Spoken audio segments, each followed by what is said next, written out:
Hello all, welcome back again. Just giving you an update now for March. So obviously it's been spectacular weather. Things are going really well. Cows are in great order. There's very little sickness in calves. Just spirits, and everyone is in great form. Just an update on the grass. It's a big thing here on the farm. I measured 2 days ago, and our average farm cover was 767. Now, that in itself is not kind of the picture. I was saying the last time we wouldn't overly look at the figures, but what we do a lot of, that there's a third of the farm grazed in February, another third by St. Patrick's Day, and the final third in to carry you into the first days of April. Now, we're obviously gone past that. At the moment, when I was working it out 2 days ago, we have enough day grazings for about 17 days, and we still haven't been out by night. We're watching that we don't get too far ahead of ourselves. But with 17 days grazings, and I'm standing behind me here now is the first graze paddocks, and 2 days ago I had a cover of 850 on it. It's probably gone up. There was good heat there yesterday, so it has gone up a small bit. But this is the only one. There's 800 behind you and around, so we're just not enough yet to go out day and night. Maybe hopefully next week, if the weather comes a bit cold, we could be caught. So we're really watching it now, and it's kind of frustrating to have to keep the cows in at night yet, when they'd obviously love to be going back out. But we just have to be mindful of the grass, because the last thing we want to do is hit a wall. These 3 paddocks, we had gotten these grades very early. We had in the January, first days of February, and then the bad weather came and they were in.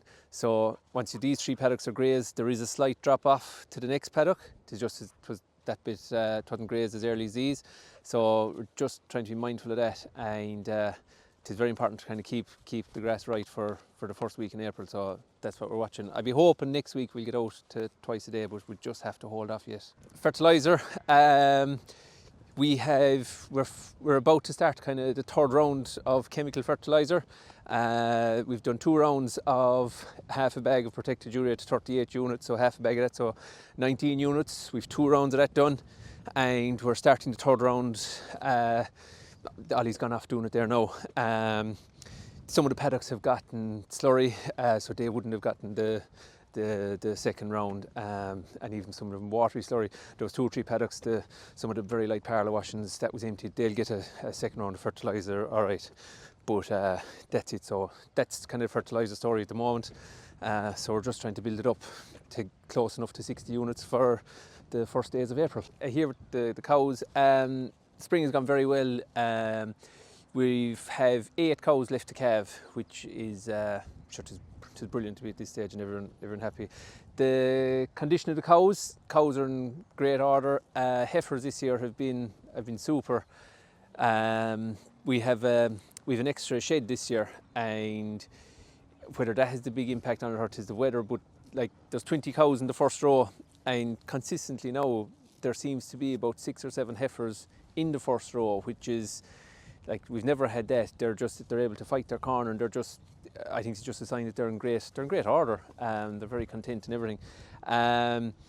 We have a couple of cows dried off. We have 3 cows dried off. One of them, she was constantly getting mastitis last year, and I was watching her, and this year, and she still fucking got it. So we dried her off anyway, not to be spreading it around the place. Another cow was bulling, and cow fell on top of her and she got an injury. Now she's still there and she's walking around. She's on the outside place, but she wouldn't manage the walks over the summer, so we dried her off. And the 3rd one, then we were watching her, and next we said, geez, she's putting on loads of condition. And we went back and started looking, then she was milking very, very little. So she was milking less than a lot of heifers, and she's a 2nd calver. So the fact at the moment they're on 5 kilos of ration, and they're still on silage at night. She wasn't paying her way, so she had to go. We'd cull fairly hard if a cow wasn't pulling her weight. It was Doreen Corridan first said it, like that if you cull the bottom 10% of your herd, you'll actually make more money. And a way of looking at it, if you can picture your best cow and look at her and say she's your best cow, but she's actually only average because your worst cow is actually bringing her down to average. So you kind of have to get rid of your worst cow to keep your best cows better. This year our fats and proteins are both up. So at the moment we're on 512 fat, 359 protein, and somatic cell is 131. The somatic cell, sure, it was way better, but we've 3 cows out now at the moment treating them for mastitis. So hopefully in the next test that should be hopefully back down under 100 again. Last year, like just to compare the difference in the year, and last year our fat was 493, so we're at 512 now, and the protein was at 330 this day last year, and we're at 359 now. The somatic cell was 164 last year, but it's our genetics this year for the heifers that have come through are, I think it's a mixture of both genetics and the grass, and just the better year. Everything is very good. The yield, I think we're in around 23-24 litres on average. Never really concerned about yield. There was another farmer in our discussion group, and he said, worry about the grass, the tank will look after itself. So we never concerned with sort of volume really. It's all about getting the quality into it. But the cows are in great order, so I'm kind of looking forward now to the breeding season starting in a couple of weeks. I was saying the last day that we've kind of dipped our toes in Jersey over the years, but we've just done one cross. Like we're not going to cross again. Like there's a couple here. There's a red cow behind us here, and she's a Jersey.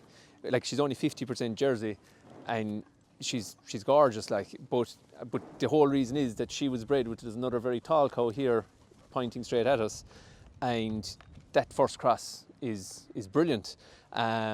We wouldn't go crossing that red one now again with another Jersey. She will get, for the rest of her days, like she will get Frisian, but it's the first cross they are fantastic. Like there's another one over here now, 1910. You'd never think, when you see how square and the shape of her, you'd never think that she's half Jersey. Now I think that's a PSQ is the Jersey. He's been around. Sure, he's thousands upon thousands of daughters, but like she's a flaking cow. She's one of our best cows, but she will never be put in calf to a Jersey again. She's been put in calf to a Frisian all along. It's the first cross. They are very good. Like, so like we've done a lot of it over the years, and it'll settle down. We're using about 5 or 6 Jersey straws now every year for the last couple of years, because we used a lot of it a couple of years ago, and it'll work its way through the herd now, and the percentages will be kind of even out around the place. Calves are flying it. These are the girls that are staying now. There's 58 calves here. We've lost 2. We lost one to coccidiosis. It's sure it's my own fault. We knew there was a hint of it coming, and I was saying we'd do it next week, and just a couple of weeks ago, and we ended up losing her. I had been treating 1 or 2, and we said we'd blanket the whole lot, but it should have gone sooner with it. And it has cleared up with everyone else, but we lost 1 from that. Another girl we lost, and we actually don't know what happened to her. We just she had broken out through the gate. There was no gate open, and she was found outside, and she was dead outside, and we've no idea what happened. But other than that, they're going very well. The oldest of these now are starting to be weaned. They're nearly weaned. They're on down to 1.5 litres only once a day. So they're starting to go down, and like that's the beauty of the feeder. That there's no word out of the shed. Like they're very quiet. They're just it grinds them down gradually, and they're starting to dig into the ration now as well. They're eating. There's 58 of them here. I think they're eating about 35 kilos of concentrate. So, like, what will that work out at? They're just over half a kilo ration each now at the moment per day, and they're on the hay and things like that. So, they're going very well. They've accessed outside. They're very healthy, and so yeah, things are going well. So these are our maidens. They're still in. Last year, with the bad year, they ended up still being inside, and we fixed time AI'd. Last year we fixed time AI'd half of them, and we got a great response. I don't know now, but someone said like it was the fact that they were still in and it was a consistent diet the whole time. They didn't go out and they got no setback. That had a big impact on conception. So we still have them in because we're going to fix time, all of them now. And the crush as well is only around the corner here, and it's a lot easier because like when you're doing the fixed time, you have a lot of injections to get, and it's kind of specific. They have to get at the exact time, and it's important to do it. So it's a lot easier to do that in here. So we'll do the fixed time. There's 30 of them here. We will split it 15 and 15, just so that the repeats aren't all coming together. I don't know, a couple of days apart or something, and yeah, they'll start. We start breeding on the 18th of April, so we'll kind of time it for that. We also then we bought a bull. The bull, our mop-up bull for the heifers, we got rid of last year, so we went out and we're after buying a bull. We had a big debate of what to do. We did a lot of thinking about it. We looked into getting collars for them and going with AI, conventional AI, sex semen, AI for repeats. We looked into, a couple of years ago, we got 2 Frisian bulls off a fellow over the road, and we were looking out for the inbreeding, so we were watching that, but the Frisian bull mopped them up, and then when the breeding season was over, they came into the shed and they were on ration, and they were gone in about 2 months. Gone to the factory and they were off the farm, and it was very straightforward. I find the bull is, we finished breeding with them tail end of June, and it's just a long time then till the following April to have a bull on the farm, and I find them just a bit of a nuisance. I know you have to have them, but I do find them a nuisance. So the bull is here, and he'll be gone. We're going to get rid of him in the tail end of June. We start breeding a bit earlier than a lot of people, so there should hopefully be a market for someone to do a bit of mopping up at that stage. But it's trying to find the right, labour-wise, which is the right way to do it. If you have collars and they're in the outside block, you're, don't you know, there's a match on Sunday and you get a text message, there's a heifer bulling back the road, and you have to go back and do it. Like the bull saves an awful lot from that. The collars are expensive then as well.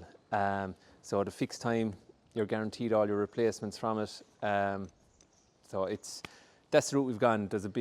I did a big kind of a table or a spreadsheet on it, and it was interesting to look at it because there's 2 angles. You have the costs. There's 3 angles really. You have the cost, you have the labour, and you have the replacements. They all have to be kind of factored into it. So that's the route we've gone down this year, and that they'll all be fixed time AI, the whole lot of them. That's it. The bull selection. So for the heifers, we've 2 bulls picked, one from Dovea and one from LIC. So the Dovea bull is FR9356 and the LIC bull for the heifers is FR2505. It's just 2 bulls for the heifers. For the cows, we have 5 bulls picked out. They're ordered and everything. So 1 bull from Munster, FR9034. 1 bull from Eurogene, FR9841. 2 from Dovea, FR9816 and FR8862, and 1 from LIC then FR8244. That's just it, that the bulls we picked out. I think they've good old figures, good figures on them. The maintenance is average. We have some cows with the heifers. The maintenance figure for the heifers, there's one of them has a high maintenance, one with a low, because there's a huge range of maintenance figures for them, so that'll hopefully balance that out. The dams of the bulls were also very consistent and very good figures. So there is 2 of them bulls daughter proven, and the rest are genomics. They're all sexed, so it's all sex semen. We haven't ordered any conventional. I still have a small bit of conventional left in the pot. I'm not sure which ones it is, but that's all the Frisian straws we've ordered. We do Gene Ireland then for the beef. So I have Angus and whited Gene Ireland straws ordered as well. So they're on the way too. Hello and welcome to Pant Farm in West Wales. We are a spring calving farm, and this time of year is extremely busy for us as we are calving from the end of January through to the end of March. So let's go and take a look. We are currently milking a British Friesian crossbreed type herd, milking around 6,500 litres a year. We have roughly 147 cows that we are calving this spring, with intentions to go up to 200, 220, depends where we're happiest at. We are a grass-based grazing system, very similar to the New Zealand style. So we graze our cows from February to November if the weather allows. This year has been particularly difficult for us as it's been so wet, but we did manage to get them out on the last day in February. So let's go and get the cows in.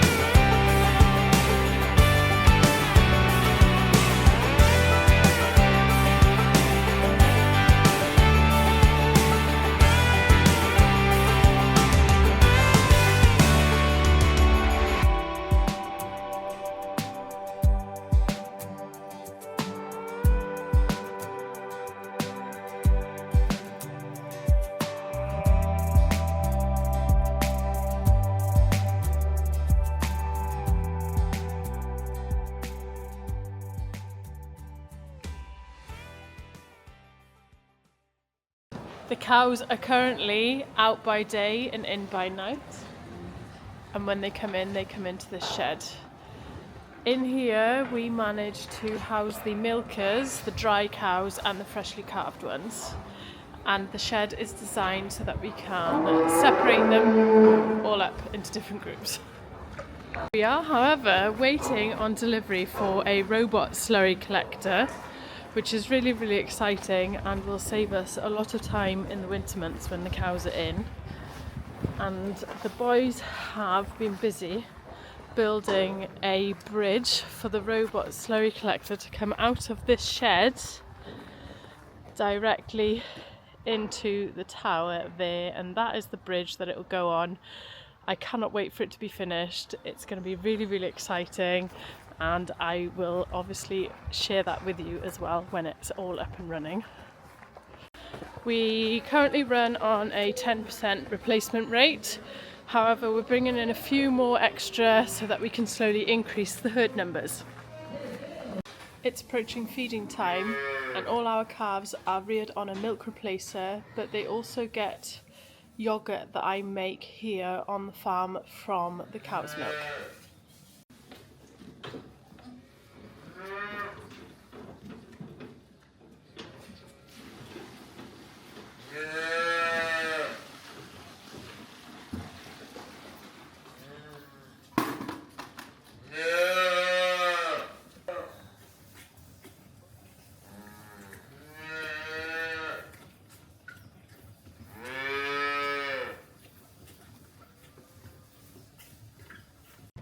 This is our calving pen setup, where we have 3 bays with a calving yoke in the middle here, and they can access the shed, come out the shed and go into the parlour there. G'day, Ollie Badcock here from Kernow Pasture, Southland, New Zealand. Sun is shining today.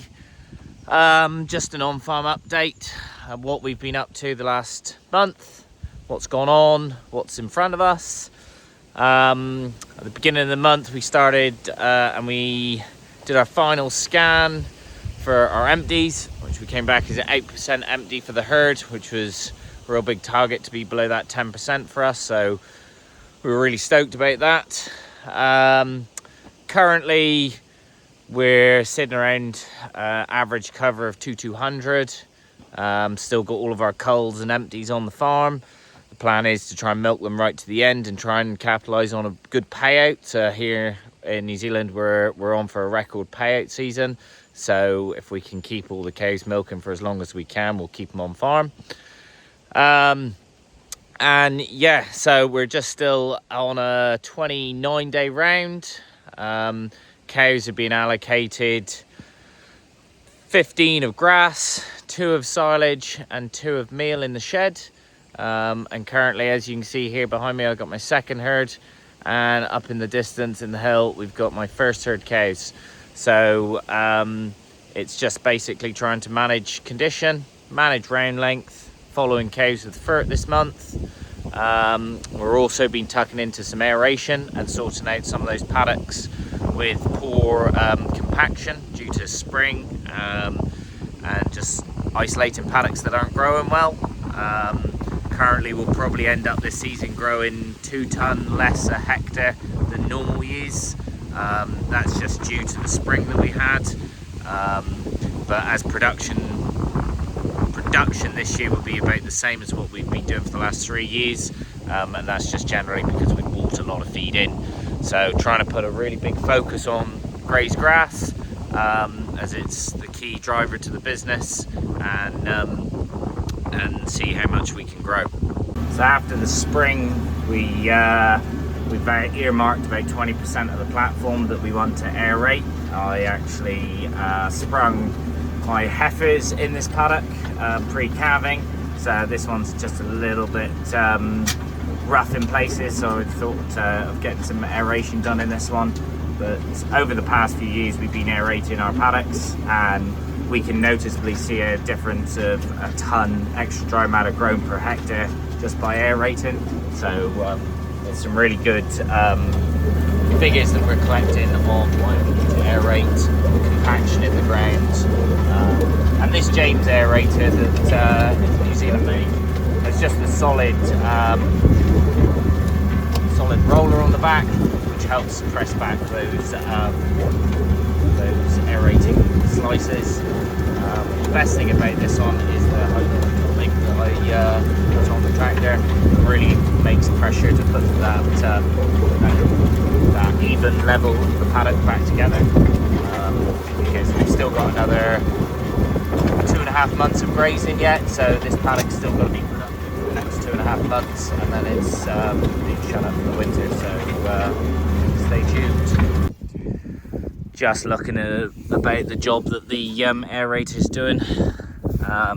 Basically we're only going down a couple of inches with our root structure, so this is what we're trying to really achieve. I'm going down about 12 inches with the aerator, and you can clearly see that in what we've dug this side in root structure, only going down a couple of inches, and then the aerator going down even more and trying to break up the pan down underneath. We see huge value in this, and potential more grass to grow. Just another interesting hole that I dug. Population in this area is a bit sparse, where we sprung and had a track in the spring with heifers over to the water trough, and as you can see, the soil structure here is only down an inch, and then you've got a huge compaction level down underneath. So when this aerator comes through here, we're going to be able to tap in and get more root structure to go down deeper.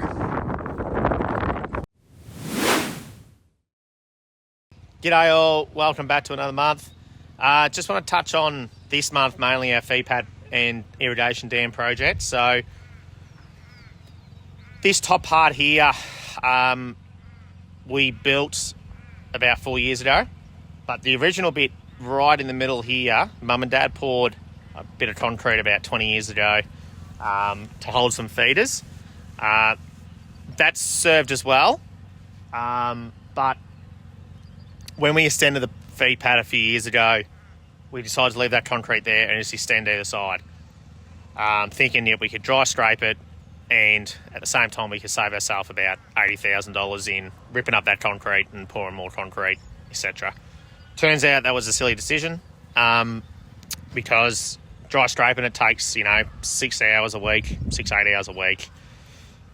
In autumn and in early summer, especially when you get a few mils of rain, this just turns to really slippy conditions, so we have cow slip over, etc. So what we've done, and the best way to go around it, was to install what we call yard blasters, so essentially there'll be big water cannons. So there'll be either side 4 yard blasters to wash all this flat area. Over here will be a tank and a pump. The water will be recycled from the irrigation dam, so it'll be all a closed loop system. And we'll be able to wash all this area, every day, which should take only about 15 minutes. So still time, but at least the concrete will be clean. You're not burning diesel, not hitting any troughs, because over the years, just naturally we've hit troughs. So yeah, this is this end of the feed pad. So that's sort of still a work in progress. See, at the moment it's still muddy, but we still haven't got everything hooked up yet. So continuing on, just on the project side of things, just at the top of the feed pad now, and as you see behind me, we've got these 2 big tanks. So these 2 tanks are what we call flood washers, which when full, we'll turn the tap on and they'll send all the water down here, which will get caught down the bottom and then down to the big dam. So we've still got 2 more flood washers to go up here and on the other side as well, which will wash this, so we shouldn't have to dry scrape it, and the water will be recycled from the irrigation dam down there back up to here every day. So them tanks hold about 30,000 litres each. Very efficient, very cheap way to keep this clean. Obviously the investment in the tanks is about 15 grand each up front, but from a labour point of view, it's easy every day or twice a day if you really want to clean these and keep it clean. So with the new feed pad, I was sorry about the sun, but cows, farm sort of over that way and over this way. So this is our new entry to the feed pad.